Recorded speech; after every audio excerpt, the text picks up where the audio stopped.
The lesson from the book of Exodus. Moses was keeping the flock of his father-in-law Jethro, the priest of Midian. He led his flock beyond the wilderness and came to Horeb, the mountain of God. There the angel of the Lord appeared to him in a flame of fire out of a bush. He looked, and the bush was blazing, yet it was not consumed. Then Moses said, "I must turn aside and look at this great sight, and see why the bush is not burned up." When the Lord saw that he had turned aside to see, God called to him out of the bush, "Moses, Moses." And he said, "Here I am." Then he said, "Come no closer. Remove the sandals from your feet, for the place on which you are standing is holy ground." He said further, "I am the God of your father, the God of Abraham, the God of Isaac, and the God of Jacob." And Moses hid his face, for he was afraid to look at God. Then the Lord said, "I have observed the misery of my people who are in Egypt. I have heard their cry on account of their taskmasters. Indeed, I know their sufferings, and I have come down to deliver them from the Egyptians, and to bring them up out of that land to a good and broad land, a land flowing with milk and honey, to the country of the Canaanites, the Hittites, the Amorites, the Perizzites, the Hivites, and the Jebusites. The cry of the Israelites has now come to me. I have also seen how the Egyptians oppress them. So come, I will send you to Pharaoh to bring my people, the Israelites, out of Egypt." But Moses said to God, "Who am I that I should go to Pharaoh and bring the Israelites out of Egypt?" He said, "I will be with you, and this shall be the sign for you, that it is I who sent you. When you have brought the people out of Egypt, you shall worship God on this mountain."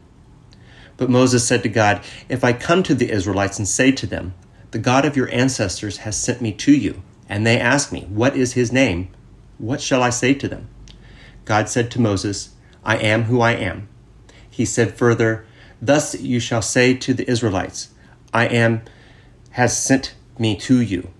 God also said to Moses, "Thus you shall say to the Israelites, 'The Lord, the God of your ancestors, the God of Abraham, the God of Isaac, and the God of Jacob, has sent me to you.' This is my name forever, and this is my title for all generations." Psalm 63, verses 1 through 8. O God, you are my God, eagerly I seek you. My soul thirsts for you, my flesh faints for you, as in a barren and dry land where there is no water. Therefore I have gazed upon you in your holy place, that I might behold your power and your glory. For your loving kindness is better than life itself. My lips shall give you praise. So will I bless you as long as I live, and lift up my hands in your name. My soul is content as with marrow and fatness, and my mouth praises you with joyful lips. When I remember you upon my bed, and meditate on you in the night watches. For you have been my helper, and under the shadow of your wings I will rejoice. My soul clings to you. Your right hand holds me fast. Paul's first letter to the Corinthians. I do not want you to be unaware, brothers and sisters, that our ancestors were all under the cloud, and all passed through the sea, and all were baptized into Moses in the cloud and in the sea, and all ate the same spiritual food, and all drank the same spiritual drink. For they drank from the spiritual rock that followed them, and the rock was Christ. Nevertheless, God was not pleased with most of them, and they were struck down in the wilderness. Now these things occurred as examples for us, so that we might not desire evil as they did. Do not become idolaters as some of them did, as it is written, "The people sat down to eat and drink, and they rose up to play." We must not indulge in sexual immorality as some of them did, and 23,000 fell in a single day. We must not put Christ to the test, as some of them did, and were destroyed by serpents.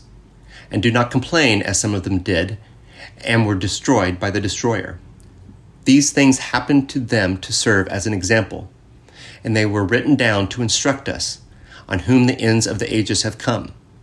So if you think you are standing, watch out that you do not fall. No testing has overtaken you that is not common to everyone.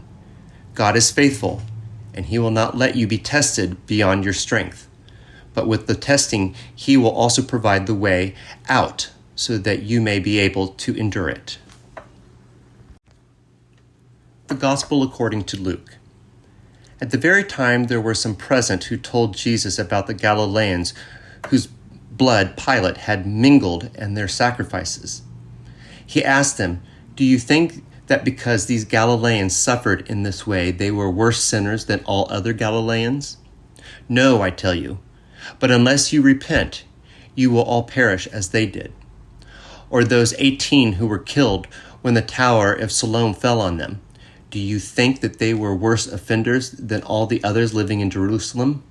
No, I tell you, but unless you repent, you will all perish just as they did." Then he told this parable. A man had a fig tree planted in his vineyard, and he came looking for fruit on it and found none. So he said to the gardener, "See here, for 3 years I have come looking for fruit on this fig tree, and still I find none. Cut it down. Why should it be wasting the soil?" He replied, "Sir, let it alone for 1 more year, until I dig around it and put manure on it. If it bears fruit next year, well and good, but if not, you can cut it down."